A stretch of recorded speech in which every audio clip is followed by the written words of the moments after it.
রাসূল আরবি সাল্লাল্লাহু আলাইহি ওয়াসাল্লাম যখন একটা মজলিসে বসলেন, তখন এইভাবে এক সাহাবী জিজ্ঞেস করতেছে, ইয়া রাসূলুল্লাহ, ইয়া হাবিবাল্লাহ, আমার মা বাবা আমাকে অনেক কষ্ট দিয়েছে, আমার জায়গা জমিগুলো আমার ভাই বোনকে দিয়েছে, কিন্তু আমার প্রতি জুলুম করে, আমার সন্তানের প্রতি জুলুম করে।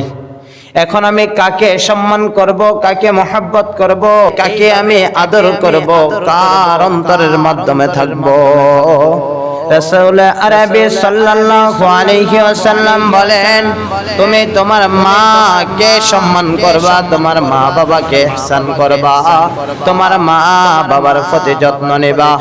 আবার বলেন রাসূল আরবি সাল্লাল্লাহু আলাইহি ওয়াসাল্লাম, তুমি তোমার মাতা পিতার প্রতি ইহসান করবা, তুমি তোমার মাতা পিতাকে সম্মান করবা, তুমি তোমার মাতা পিতার প্রতি শ্রদ্ধা করবা। আবার বলেন রাসূল আরবি সাল্লাল্লাহু আলাইহি ওয়াসাল্লাম বলেন, তুমি তোমার মাতা পিতাকে মহব্বত করবা, তুমি তোমার মাতা পিতাকে ভালোবাসবা, তুমি তোমার মাতা পিতার অন্তরের মাধ্যমে থাকবা, যেন করে তোমার মা বাবা তোমাকে যতই কষ্ট দিয়েছে, এরপরেও যেন তোমার মা বাবা তোমার কথার কারণে, তোমার কাজের কারণে তোমার মা বাবার অন্তরটা যেন নিরাশ না হয়ে যায়। আল্লাহ তাআলা বলেন, ওয়াকাদা রাব্বুকা আল্লা তা'বুদু ইল্লা ইয়্যাহু ওয়া বিল ওয়ালিদাইনি ইহসানা।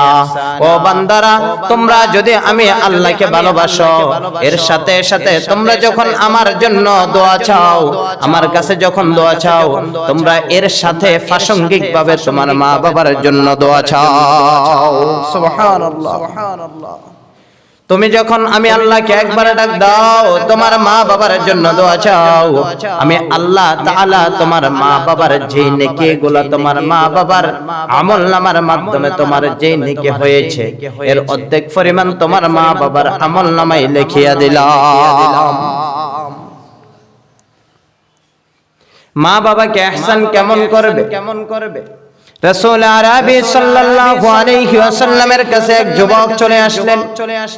হঠাৎ করে যুবক চলে আসে বলতেছেন, ইয়া রাসূলুল্লাহ, ইয়া হাবিবাল্লাহ, আপনার কাছে একটা আমার প্রশ্ন, আপনার কাছে আমার একটা প্রশ্ন, আমি আপনাকে একটা প্রশ্ন করতে চাই জানার জন্য, অন্য কিছুর জন্য না। রাসূল আরবি সাল্লাল্লাহু আলাইহি ওয়াসাল্লাম বলেন, ও যুবক, তুমি বলো। যুবকটি তখন সাথে সাথে কান্না করতেছেন, চোখের পানিগুলো টপ টপ করে ঝরে ঝরে পড়তেছে। যুবকটা রাসূলকে বলেন, ইয়া রাসূলুল্লাহ, ইয়া হাবিবাল্লাহ, আমার মা বাবা দুনিয়ার বুকে নাই, আমার মা বাবার সাথে সাক্ষাৎ করতে পারি না, আমার মা বাবার সাথে কথা বলতে পারি না, আমার মা বাবার সাথে দেখা করতে পারি না। ইয়া রাসূলুল্লাহ, ইয়া হাবিবাল্লাহ, মৃত যারা ব্যক্তি রয়েছে, যারা কবরওয়ালা রয়েছে, তাদের জন্য কোন প্রকার কোন রকমের কোন কি একটা খেদমত করা যায় কিনা? কবরওয়ালাদের জন্য কোন খেদমত করা যায় কিনা? রাসূল আরবি সাল্লাল্লাহু আলাইহি ওয়াসাল্লাম বলেন, চাই। এবার যুবকটা বলে, ইয়া রাসূলুল্লাহ, ইয়া হাবিবাল্লাহ, বলেন কোন কাজটা করতে হবে? আমার মা বাবার জন্য কি করতে হবে? তখন রাসূল আরবি সাল্লাল্লাহু আলাইহি ওয়াসাল্লামের চোখ থেকে পানি টপ টপ করতেছে। রাসূল আরবি সাল্লাল্লাহু আলাইহি ওয়াসাল্লাম নিজের বাবাকে দেখেন নাই, যখন বাবার কথা কোন ব্যক্তি বলতেন, নিজে আর এটা সহতে পারতেন না, নিজে এই ব্যথাটা ভুগতে পারতেন না, এই ব্যথাটা তার অন্তরে লাগলেই সাথে সাথে তার চোখের পানি টপ টপ করে পড়তে থাকতে।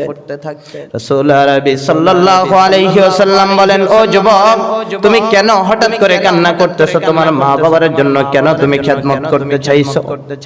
তখন রাসূল আরবি সাল্লাল্লাহু আলাইহি ওয়াসাল্লামকে ওই যুবকটি বলতেছেন, ইয়া রাসূলুল্লাহ, ইয়া হাবিবাল্লাহ, আমার মা বাবার একমাত্র আমি সন্তান, আমার মা বাবা আর আমি একমাত্র বাচ্চা, আমি একটাই সন্তান, আর কোন তাদের সন্তান নাই। যখন তারা বৃদ্ধ ছিলেন, তখন এমন একটা অবস্থা হয়েছিল, আমি একেবারে ছোট ছিলাম, কিন্তু আমার মা বাবা অসুস্থ ছিল, আমার মা বাবার চিকিৎসার জন্য আমি টাকা দিতে পারতাম না, আমার কোনো চাকরি নাই, বাকরি নাই, কোনো টাকা পয়সা নাই। এখন আমি কি করব? আমার টাকা হয়েছে লক্ষ লক্ষ টাকা, কোটি কোটি টাকা, প্রত্যেক জায়গাতে আমার টাকা। এখন আমার টাকা সামর্থ্য হয়েছে, তবে মা বাবার খেদমত করতে পারি না, মা বাবার খেদমত করতে পারি না। ইয়া রাসূলুল্লাহ, ইয়া হাবিবাল্লাহ, কি করব বলেন? মা বাবা যারা জীবিত আছে তাদের জন্য তো খেদমত করা যায়, আর যারা মৃত তাদের জন্য কি খেদমত করা যায়? রাসূল আরবি সাল্লাল্লাহু আলাইহি ওয়াসাল্লাম বলেন, ও যুবক, তুমি কি করবা? তুমি কি করবা? এক নাম্বার কারণ হলো তুমি তোমার মা বাবার জন্য দোয়া চাইবা। দোয়াটা চাওয়া যায় কার কাছে? আল্লাহর কাছে দোয়া চাইতে হয়, বান্দার কাছে কখনো দোয়া চাই না। বান্দার কাছে কখনো দোয়া চাওয়া যায় না। এখন বান্দার কাছে যায় আমরা দোয়া চাওয়ার জন্য, ও ভাই আমার তো কোনো বাচ্চা হয় না, সন্তান হয় না, যাও মাজারে চলে যাও। কোথায় যাও? অমুক মাজারে যাও। বাবা তোমার দরবারেতে সব পাগলের খেলা, বাবার কাছে গেলে নাকি সন্তান পাওয়া যায়। বাবা আপনাকে কখনো সন্তান দিতে পারবে না মালিক যতক্ষণ পর্যন্ত আপনার উপর রহমত দান করবে না। এটা একমাত্র আল্লাহ তাআলা বলেন, ওয়াকাদা রাব্বুকা আল্লা তা'বুদু ইল্লা ইয়াহু ওয়া বিল ওয়ালিদাইনি ইহসানা। ও বান্দা, তোমরা কখনো বান্দার কাছে সন্তান পাবা না। তুমি যদি তোমার মাকে বলো, তোমার বাবাকেও বলো, বাবা আপনি আমাকে একটা সন্তান দেন, বাবা কখনো পারবে না। তোমার মতো সন্তানকে এত কষ্ট করেছে, এত কষ্ট করিয়া পেটের মাধ্যমে ধারণ করেছে। বাবা যদি জন্ম না দিত, মা যদি পেটে না নিত, একমাত্র আল্লাহ তাআলা বলতেছেন তোমার মা বাবা হলো ওসিলা। আমি মালিক তোমাদেরকে পাঠাইছি একজনের মাধ্যমে, তিনি হলো তোমার মা বাবা। তোমার বাবা না থাকলে তুমি আসতা না, তোমার মা থাকলে তুমি আসতা না, কিন্তু তোমরা তোমাদের মাতা পিতার মাধ্যমে যখন এসেছো, এই জন্য তোমরা আমি আল্লাহকে ভালোবাসলে তোমাদের মা বাবাকে ভালোবাসা লাগবে। সুবহানাল্লাহ, সুবহানাল্লাহ। এমন একটা অবস্থা হয়ে আছে আমাদের এখন বর্তমান এলাকাতে। বৃদ্ধাশ্রমে যখন যাবেন দেখবেন হাজার হাজার বৃদ্ধ মহিলা মা বাবারা ওইখানে আছে পাগলের বেশ ধরে, পাগলের মতো আছে। তাদের এমন একটা অবস্থা হয়ে আছে তাদের মতো। তাদেরকে যদি আপনি জিজ্ঞেস করেন আপনার ছেলেটা কোথায়, ঢাকা ইউনিভার্সিটির একজন শিক্ষক, প্রফেসর, ইঞ্জিনিয়ার, আপনার মেয়েটা কোথায়, সে পুলিশে চাকরি করে, বিভিন্ন জায়গাতে চাকরি করে, টাকা লক্ষ লক্ষ টাকা আয় করে, অথচ মা বাবা বৃদ্ধাশ্রমে। এবার বলেন আল্লাহ তাআলা যে মা বাবার মাধ্যমে সন্তান ফাটাইছে, ওই সন্তানগুলো যদি মা বাবার খেদমত না করে, আল্লাহ তাআলা বলতেছেন যেই ব্যক্তি তার মা বাবার খেদমত করতে পারবে না, মা বাবাকে কষ্ট দিয়ে ঘুমাইছে, সকাল বেলা যখন মৃত্যুবরণ করছে তার জন্য জাহান্নামের দরজা খোলা। নাউযুবিল্লাহ। মা বাবাকে কষ্ট দিয়া যেই বান্দা ঘুমাইছে তার জন্য জাহান্নামের দরজা খোলা, মারা গেলে সাথে সাথে তার জন্য জাহান্নাম। ওই যুবককে রাসূল আরবি সাল্লাল্লাহু আলাইহি ওয়াসাল্লাম বলেছেন, এক নম্বরে মা বাবার জন্য দোয়া করবা। যেই ব্যক্তিরা মারা যাবে, মৃত ব্যক্তিদের জন্য খেদমত হলো এক নাম্বার দোয়া। এই দোয়াটা কোথায়? 5 ওয়াক্ত নামাজ পড়ে আল্লাহর কাছে চাইতে হবে, আল্লাহকে বলতে হবে, ইয়া মালিক আমার মা বাবা দুনিয়ার বুকে নাই, যদি থাকতো আজকে আমার অবস্থান আমার মা বাবা দেখতো। অনেকের বাবা দুনিয়ার বুক থেকে বিদায় নিয়ে গেছে, অনেকের মা দুনিয়ার বুক থেকে বিদায় নিয়ে গেছে। আপনি খোঁজ নিয়ে দেখেন মা বাবার কবরের কাছে 3-4 বছরের ভিতরে গেছে কিনা সন্দেহ। মা বাবার কোনো খোঁজ খবর নেই না, মা বাবার কোনো খোঁজ খবর নিতে পারে না। মা বাবা যখন কবরে থাকে কবরওয়ালাদের কোনো খোঁজ খবর নেই না, নামাজ তো পড়ে না, দোয়া চাইবে কার কাছে? দোয়া কিভাবে করবে? এই জন্য রাসূল আরবি সাল্লাল্লাহু আলাইহি ওয়াসাল্লাম 1 নম্বরে বলেছেন তোমরা তোমাদের মা বাবার জন্য দোয়া করো, আল্লাহর কাছে চাও। রাসূল আরবি সাল্লাল্লাহু আলাইহি ওয়াসাল্লামকে ওই যুবক আবার জিজ্ঞেস করলো, ইয়া রাসূলুল্লাহ ইয়া হাবিবাল্লাহ, মা বাবার জন্য দোয়া চাইলাম ঠিকই, কিন্তু দোয়া চাওয়ার পরে আর কোনো কাজ আছে কিনা, আর কোনো খেদমত করা যাবে কিনা? তখন বলল দ্বিতীয় নম্বরে খেদমত করা যাবে। ওই খেদমতটা হলো তুমি তোমার মা বাবার জন্য সদকায়ে জারিয়া হিসেবে কিছু দান সদকা করো। মা বাবার জন্য দান সদকা করো, মসজিদের জন্য কিছু দান সদকা করো, মাদ্রাসার জন্য কিছু দান সদকা করো। মসজিদের জায়গা নাই, মসজিদের জন্য কিছু জায়গা তুমি আল্লাহ তাআলার দরবারের জন্য, আল্লাহর জন্য, আল্লাহ তাআলার আরশের জন্য, আল্লাহ তাআলার জান্নাতের জন্য, জান্নাত পাওয়ার জন্য, মা বাবা শান্তি পাওয়ার জন্য, মা বাবা জান্নাতে যাওয়ার জন্য তুমি কিছু জায়গা আল্লাহ তাআলার রাস্তায় দান করে দাও। এটা তোমার মা বাবার কবরের মাধ্যমে সদকায়ে জারিয়া হিসাবে যাবে। কিন্তু দেখলাম হাজার হাজার কানি নিয়ে জায়গা জমি নিয়ে বসে আছে, লক্ষ লক্ষ টাকা, কোটি কোটি টাকা নিয়ে বসে আছে, কিন্তু মাদ্রাসা মসজিদের জন্য কোনো দান সদকা করা যায় না। মাদ্রাসা মসজিদের জন্য কোনো খোঁজ খবর নাই।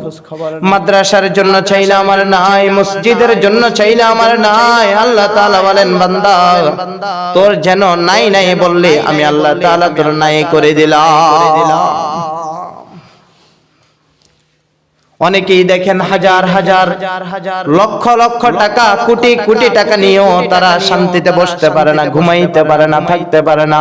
রাসূল আরবি সাল্লাল্লাহু আলাইহি ওয়াসাল্লাম বলেন তোমার যদি লক্ষ লক্ষ টাকা থাকে না কেন, তুমি ওই লক্ষ লক্ষ টাকাকে পবিত্র করো। এবার এক সাহাবী রাসূলকে জিজ্ঞেস করে ইয়া রাসূলুল্লাহ ইয়া হাবিবাল্লাহ, আমার সম্পদ কিভাবে পবিত্র করব, আমার টাকা পয়সা কিভাবে পবিত্র করব? রাসূল আরবি সাল্লাল্লাহু আলাইহি ওয়াসাল্লাম বলেন টাকার যত যাকাত চলে আসে ওই যাকাতটা তুমি দিয়ে দাও। তোমার যদি জায়গা জমি থাকে বেশি, ওইটারও কিছু যাকাত আদায় করো, তাহলে আল্লাহ তাআলা তোমার এই জায়গা জমিগুলা এবং টাকা পয়সাগুলাকে এইভাবে আল্লাহ তাআলা এইভাবে সকল জিনিসগুলার অতিরিক্ত যত রিস্ক রয়েছে সম্পূর্ণ রিস্ক আল্লাহ তাআলা নিবে, পবিত্র করে দিবেন। এবার রাসূল আরবি সাল্লাল্লাহু আলাইহি ওয়াসাল্লাম যখন এই প্রশ্নের উত্তর দিলেন, যুবকটা রাসূলকে আবার জিজ্ঞেস করে ইয়া রাসূলুল্লাহ ইয়া হাবিবাল্লাহ, বুঝলাম এক নম্বরে আমার মা বাবার জন্য দোয়া চাইতে হবে, দ্বিতীয় নম্বরে বুঝলাম দান সদকা করা লাগবে, তৃতীয় নম্বরে কি করা লাগবে, তৃতীয় নম্বরে কি করা যায়? রাসূল আরবি সাল্লাল্লাহু আলাইহি ওয়াসাল্লাম বলেন ও যুবক, তুমি এক নম্বরে তোমার মা বাবার জন্য দোয়া চাইবা, দুই নম্বরে তোমার মা বাবার জন্য কিছু দান সদকা করবা, তিন নাম্বার হলো তোমার মা বাবা কারো জায়গা জমিগুলা হকগুলা যদি নষ্ট করে, অনেকের ঋণ রয়েছে, হাজার হাজার মানুষগুলা দেখেন না দুনিয়ার বুকে মেম্বার মারা গেছে, মেম্বার অনেকের ঋণগুলা নিছে, মেম্বার মারা যাওয়ার পরে সন্তানটা ওই যে লাশটাকে সামনে রাখিয়া বলে সম্মানিত এলাকাবাসী আপনারা যদি 1000 টাকা না লক্ষ টাকাও যদি পান আপনারা আমার কাছে চলে আসবেন, আগামীকাল সকালের মাধ্যমে আমি আপনাদের টাকা পরিশোধ করব। সকালে যদি আসে বলে আমার বাবা তো কিচ্ছু রাখেন নাই, আমার বাবার কোনো টাকা পয়সা নাই, এই নেন 1 লক্ষ টাকা পাইলে 10,000 টাকা নেন আর 90,000 টাকা মাফ করে দেন। আছে না এরকম? অবশ্যই আছে, আমাদের এলাকায় আছে, আমাদের সমাজে আছে, আমাদের রাষ্ট্রে আছে। আপনি কোথায় যাবেন? অনেকের জায়গাগুলা দেখবেন এই যে দলিল পত্রগুলা নিয়ে আসে অফিস থেকে, বড় অফিস বা বিভিন্ন জায়গা থেকে খাস জমিগুলা দখল করতেছে, জায়গাতে আরেকজনের জায়গাতে যাইয়া মা বাবা কি করলো, বাড়ি ঘর ভাদিয়া একটু প্রভাব দেখাইয়া মানুষের জায়গা জমিগুলা নষ্ট করে ফেললো, জায়গা জমিগুলা দখল করলো। এইভাবে দখল করতে করতে একদিন তার উপর আল্লাহর গজব পড়িয়া মারা গেছে। এবার তখন সন্তানগুলা চিন্তা করলো মা বাবা এই জায়গা জমিগুলো আমার জন্য রাখছে, আমি কখনো কাউকে দিব না, আমি কখনো কাউকে দিব না।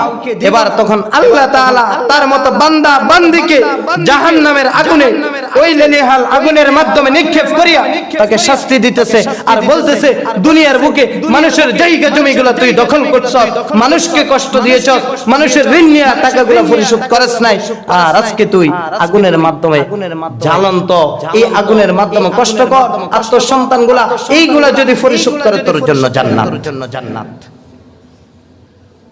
আমি অনেকেরই দেখেছি সন্তানটা যখন ওই লাশটাকে নিয়ে যখন মসজিদের সামনে দাঁড়ায়, জানাজার আগে দিয়ে যখন দাঁড়ায়, তখন অনেকে কমপ্লেইন জানায় যে ওনার থেকে আমি 5,000 টাকা পাবো, 10,000 টাকা পাবো, 20,000 টাকা পাবো। এইভাবে বলতে বলতে এবার উনি বলতে থাকে যে আপনারা কোনো টেনশন করবেন না, চিন্তা করবেন না, আগামীকাল সকালের মাধ্যমে টাকা দিয়ে দিব।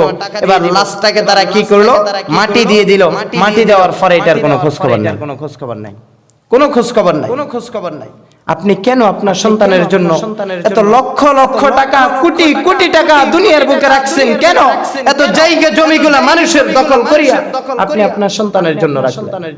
অল্প রাখেন, অল্প খান, অল্পতে আপনার জন্য অনেক আসবে, অনেক লাভ হবে, অল্পতেই বরকত।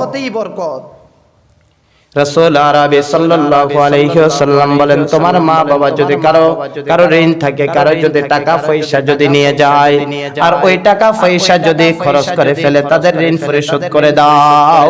এবং কারো যদি জায়গা জমিগুলা দখল করে, ওই জায়গা জমি তাদেরকে বুঝিয়ে দাও।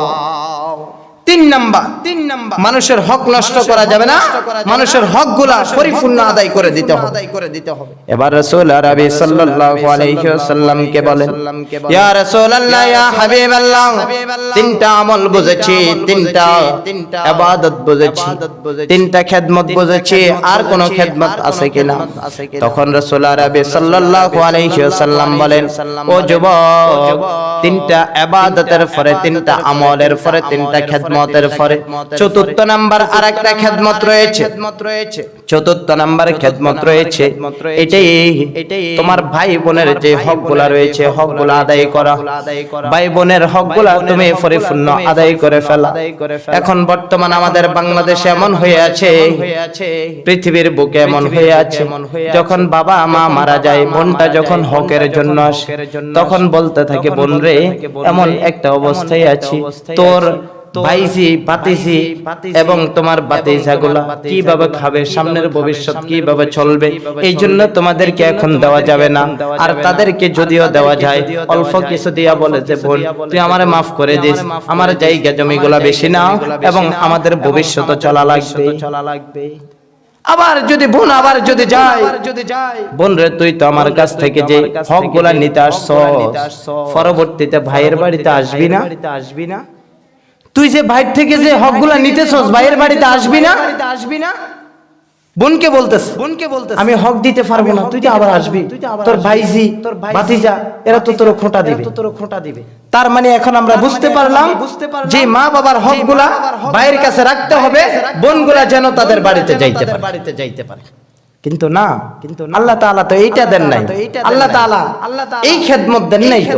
আল্লাহ তাআলা বলেছেন, ভাইয়ের হক পরিপূর্ণ ভাইকে বুঝিয়ে দাও, বোনের হক পরিপূর্ণ বোনকে বুঝিয়ে দাও।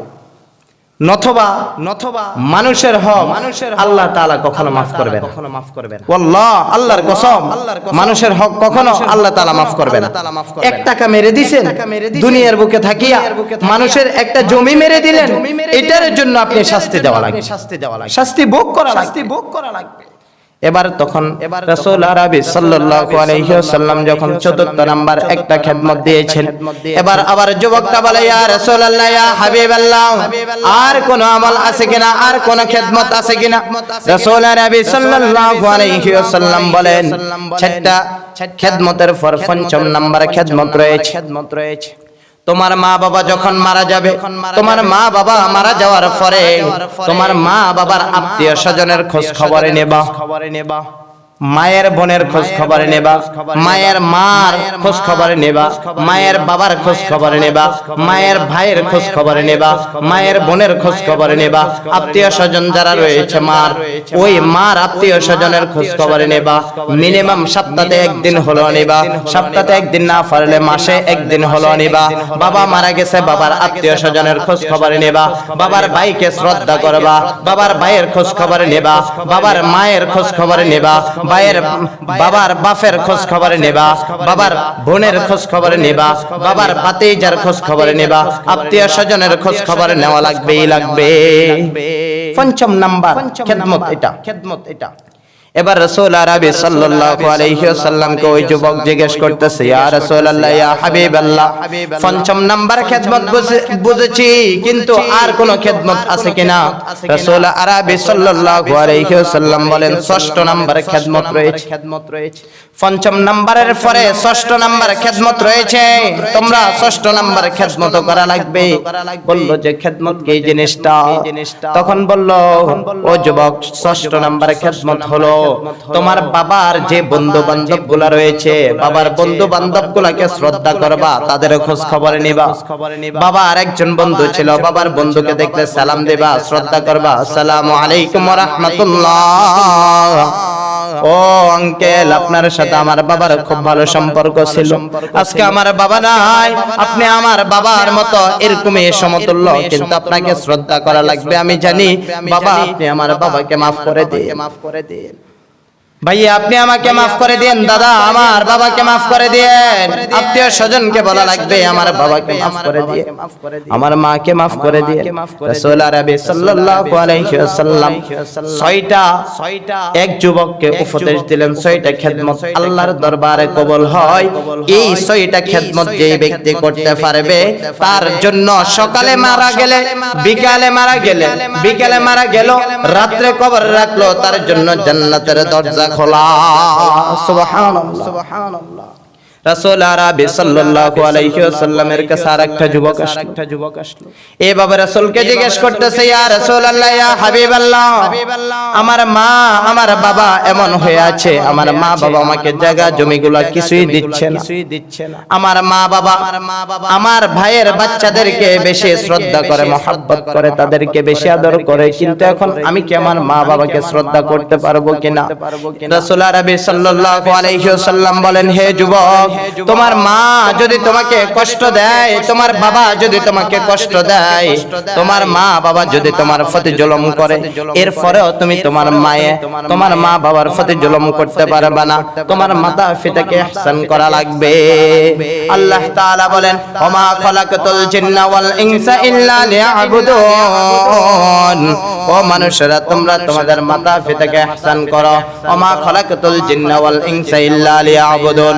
আমার দুনিয়ার বুকে যতক্ষণ পর্যন্ত থাকবা, ততক্ষণ পর্যন্ত ইবাদত করবা।